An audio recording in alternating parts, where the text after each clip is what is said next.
Welcome to Epilogue Podcast, the show where we discuss some stuff that happened on a different show ages ago which nobody really cares about anymore.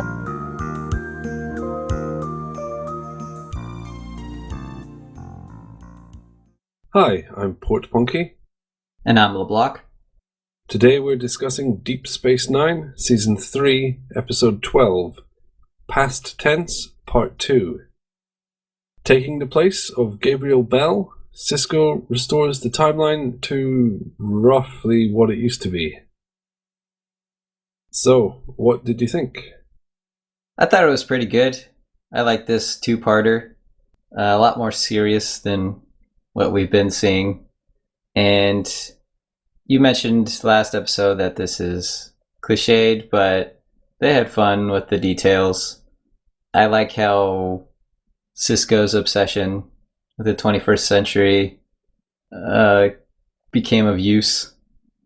Yeah, it had a gritty feeling to it, which made the episode quite captivating, I thought. You were definitely right that it's the journey, not the resolution, because the resolution was pretty predictable. We know he's going to succeed, but they still could have leaned on the fact that he killed a guy, or they caused a guy to prematurely die. So then this guy who was the catalyst for this sequence of events is out of the picture, so they need to restore that. And then he takes his place, so then we think, oh, Sisko has to die in order for this to work out well. So they had that tension to work with. They didn't have to pretend things were messed up in the present of Deep Space Nine. Although it was a little weird when Bashir pointed out Gabriel Bell dies, and then Sisko seemingly didn't realize that. Sisko was acting kind of weird. He took to being a hostage-taking political dissident way too naturally. Yeah, he was spitting out one-liners and getting in people's faces. He was living out a fantasy of being an action hero. All of our musings that he's a closet psychopath seem to have been maybe a little bit on the mark. But at least he can switch it on and off. This episode makes complete sense with my headcanon that Sisko's a psychopath, and he thought, oh, why not take advantage of this and just start pointing shotguns at people and yelling at everyone? Well, he did a good job. And as you were saying, yeah, the tension was there. The way they introduced the fact that Bell dies at the end before Sisko becomes Bell, while it's simple in terms of a storytelling device, it works really well. I thought the ending was a bit of a cop-out. He gets shot essentially in the heart, and then Bashir rubs a napkin on him and says, yep, he was lucky, don't worry. It just hit something near the heart that is not important, major artery or something. When Bashir was tending to him, I kept thinking, does he even know how to treat a gunshot wound without his fancy tools? Well, you'd expect people to still be hit by high-velocity shrapnel, considering how many keyboards explode. So, hopefully... He only had a paper tissue anyway, so the medical training was not really useful. Yeah, fair enough. I think they actually missed a mark on the ending. They just used this Deus Ex Machina of, oh, yeah, the bullet missed him, he's alright. They could have played it so much better. I think that moment's there to make the audience worry for a moment, because we know Bell dies and then Sisko gets shot and we think, oh no, is it fatal? Well, we're meant to think that. We don't think that. Okay, so here's how I would have written it. He gets shot. He falls to the ground. Oh no, ooh, it really stings. Bashir looks at him and says, yep, 21st century medicine, this is a fatal wound. He tells Wrinkles and Family Man, yep, he's a goner, just leave us. And then they transport him out once they're alone. And then, of course, with 24th century medicine, it's no longer a fatal wound. I thought that's what they were going to do after he was shot. Yeah, it would have made so much sense. I mean, I guess the reason they maybe didn't go down that angle is because they don't like making it overly violent. There's that, and I think they wanted some space between the gunshot wound and when they're actually transported back. Yeah, they're just playing it safe. They're not going to go full in with the grit. Never go full grit. I thought it was kind of serious seeing Cisco toting a shotgun around, but you kind of forget that the phasers are a lot more dangerous than a shotgun, and they have them all the time. Well, that's true. Shotguns still look way more imposing than a phaser, even though I know what a phaser does. Yeah, they do. Maybe that's just because we're used to phasers. Maybe to them, a shotgun is like an old musket gun would be to us. Baby's toy. Maybe that's why Cisco was so comfortable handling one. He just didn't consider it particularly dangerous as a weapon. He didn't realize the lethality of the shotgun. Also, there's the messiness of a shotgun. It won't be a clean wound when that thing's fired off. I think that makes it seem more dangerous than a phaser, at least to my 21st century perspective. Well, it's not more dangerous than a phaser, because if you get shot with a phaser, you're vaporized and will definitely die. There's no chance that... I mean, assuming they hit you, you're gone. That's it. With a shotgun, they could hit you and you could live. It's not that likely, but it can happen. Yeah, I don't know what I'm saying. Phasers are way more dangerous than shotguns. Yeah, and they've said before that they could fire them for a very long time. We've seen them hold the button down. So surely you could just sweep through a crowd of people and vaporize all of them. It's probably best not to think about how incredibly lethal phasers are. But now I'm thinking about when Odo left Quark to openly grab a phaser. Yeah, just seeing them chucking shotguns about suddenly opens your eyes to all of the things they've done with phasers, and you realize that they have absolutely no qualms with handling weapons that I think would even be illegal in the United States, which is saying something. It was weird enough how comfortable Cisco was with handling the shotgun, but it was even more weird when he handed it off to Bashir and he had no problems with that. Yeah, he was comfortable with the weight, the balance, the poses for holding it and stuff. He seemed like a natural. It's kind of weird. So when Kira and O'Brien go back in time, Kira can't speak English, right? That's being translated? Yeah, well, it's always unclear in Star Trek exactly how the universal translators work. Other shows have done this better. Farscape does it very well. So it's unclear whether she just said something in Bajoran and the people didn't know what on earth she was saying, or if they got it translated. That's true. They didn't directly respond to her "I broke my nose" comment, which was odd in the first place. Yeah, for someone who spent years as an underground terrorist, she's not very good at infiltrating places where she is not suspected of anything.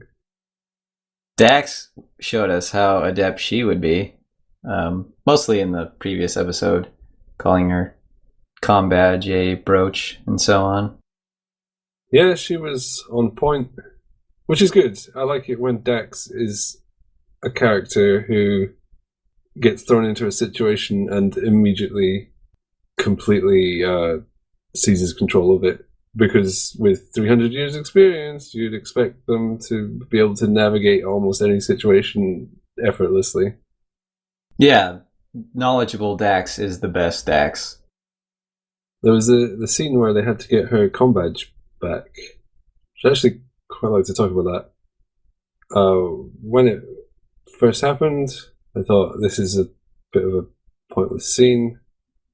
But on reflection, I was thinking about the quote you selected for the previous episode about how if the Federation got desperate enough, would they stop caring?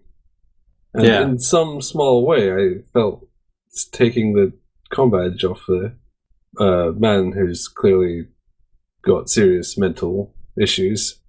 They didn't really care about him. They just wanted it back. Right, and Bashir even had a sort of get a load of this guy attitude while they were interacting. Yeah, so on reflection, that scene actually, I think, was one of my favorites. At the time, I just sort of dismissed it as a sort of goofy, not quite comedy, but a fluff scene. But yeah, no, it was actually kind of, well, it was kind of sad, really. Sad is a good way to put it. They're so focused on this comm badge, and this man is clearly in need of some help, and they're not in a position to help him, so they just get what they want while this guy continues to suffer. They even kind of manipulate his situation. Yeah, and they don't acknowledge that the situation is sad, which was the whole point of the Gabriel Bell riots, that no one even acknowledged it. So yeah, it was a nice little reflection on the situation. It's good that that happens with Bashir, because he was the one being all judgmental and wanting to criticize the 21st century. Yeah, he spends 2 days there and he just follows suit. Well, when in Rome. When in Rome, all roads lead to Rome. Speaking of roads, when O'Brien and Kira travel back in time and they end up in the correct time, they mention being on the corner of Polk and California. Those are real streets in San Francisco, and they do intersect. That was a tiny, tiny detail that I appreciated. They could have just made up streets, and it's not a big deal to look up streets in the first place, but I'm glad they did. Well, it was filmed in the California area, so that's kind of nice, though. That is an unnecessary but appreciated attention to detail. I've got a number of points of criticism that I'd like to bring up. I'd like you to bring them up as well. They're mostly towards the end. Okay, my first one is that the negotiator gets called and the governor says he's made up his mind, we're moving at 0500. She just broadcasts that fact. Yeah. There's no point in staging a riot-breaking or a hostage-breaking attack and just telling everyone when it's going to happen. Usually only a few people would know exactly when it would happen. These are advanced hostage rescuing techniques. Well, speaking of their hostage rescuing techniques, they were complete garbage. They Go in and shoot up everyone.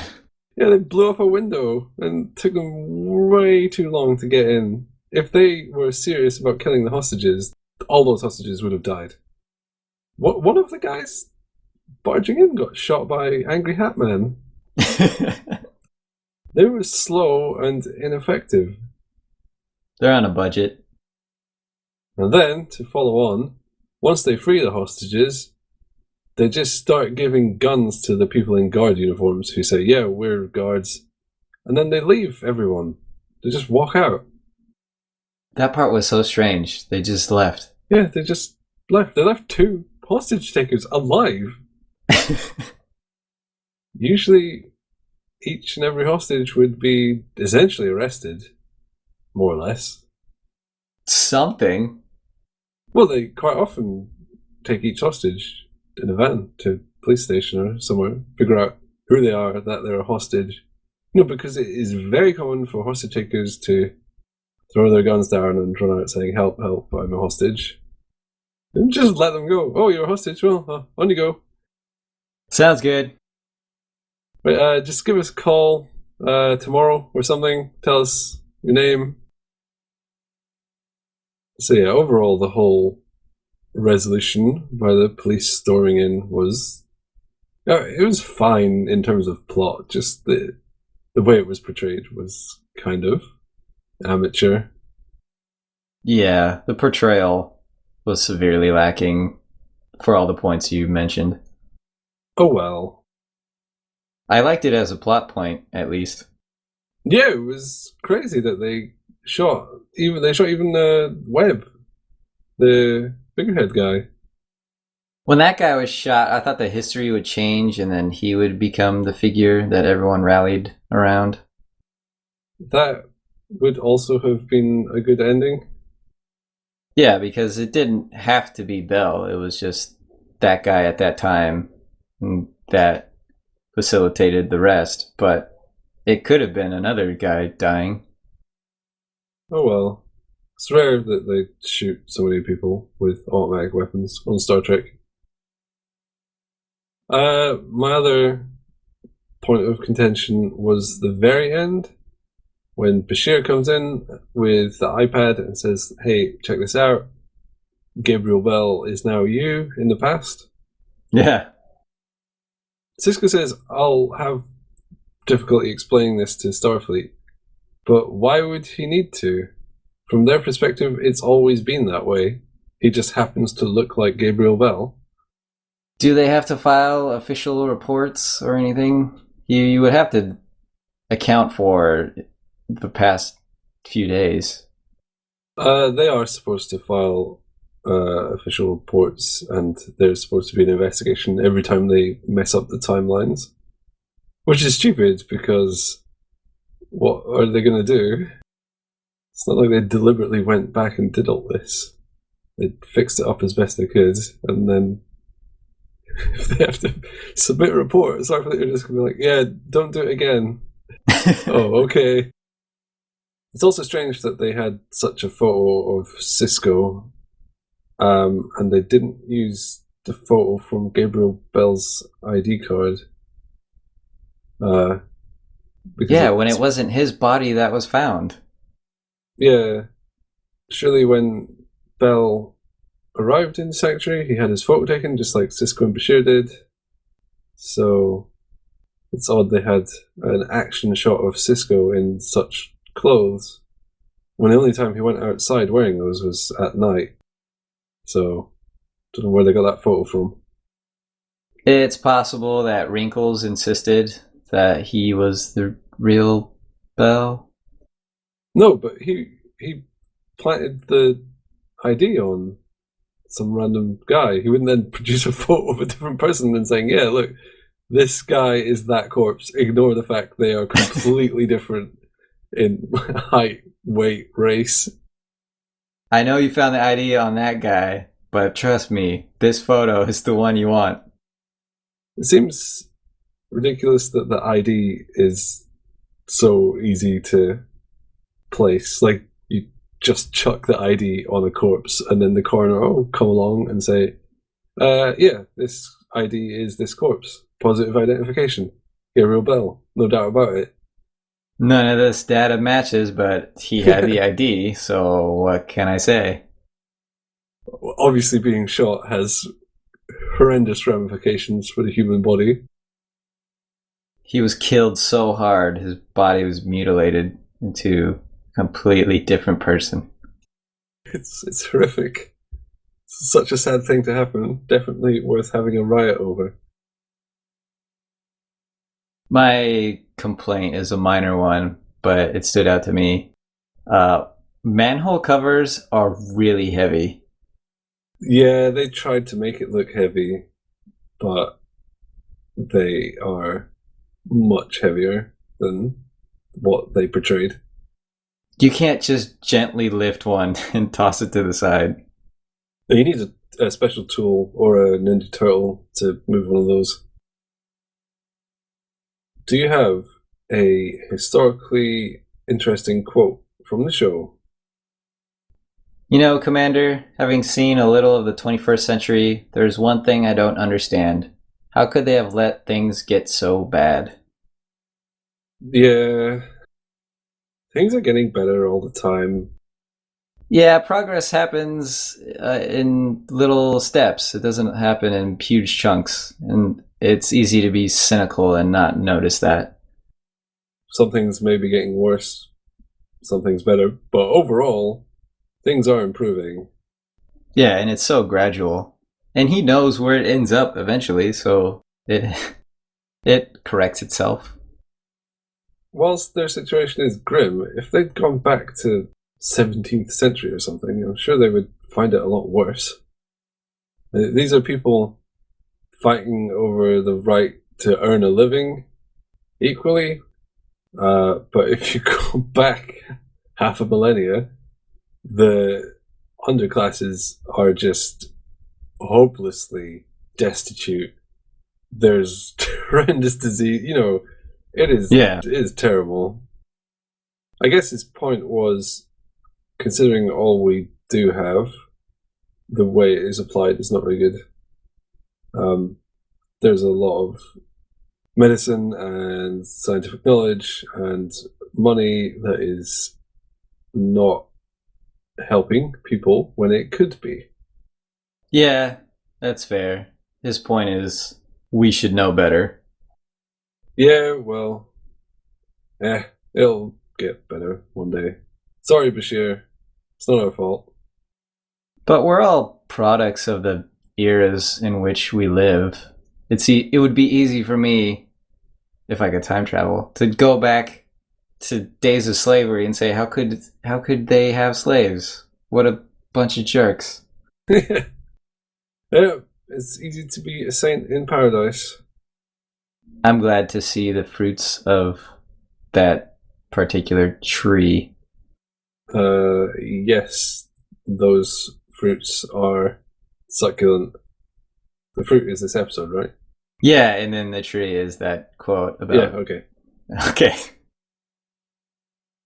Are we done? There's a little trivia. The original version of this, the rock and roll music that they hear in 1960 whatever, is a Jimi Hendrix song, but some later versions, I don't know if it's for syndication or maybe for Netflix, they've replaced it with generic rock. That's usually the case for syndication. It holds up a lot of old shows. I think it was for Netflix it was changed.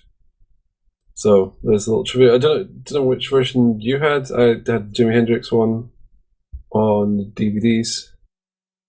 I'm not familiar enough with Jimi Hendrix's sound to have picked up on that. It sounded like generic rock to me.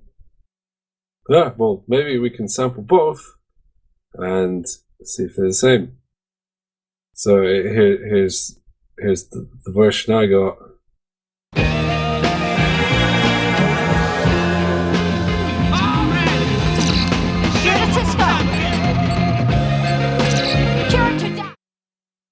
And here's the version I got.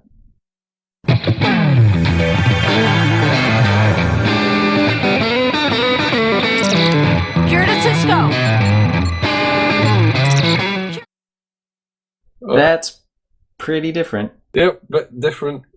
Good thing we had the right reactions when we were recording this, even though that other stuff was cut in later. Yep, no wrong reactions edited out. It's almost like we thought of every timeline. Oh god.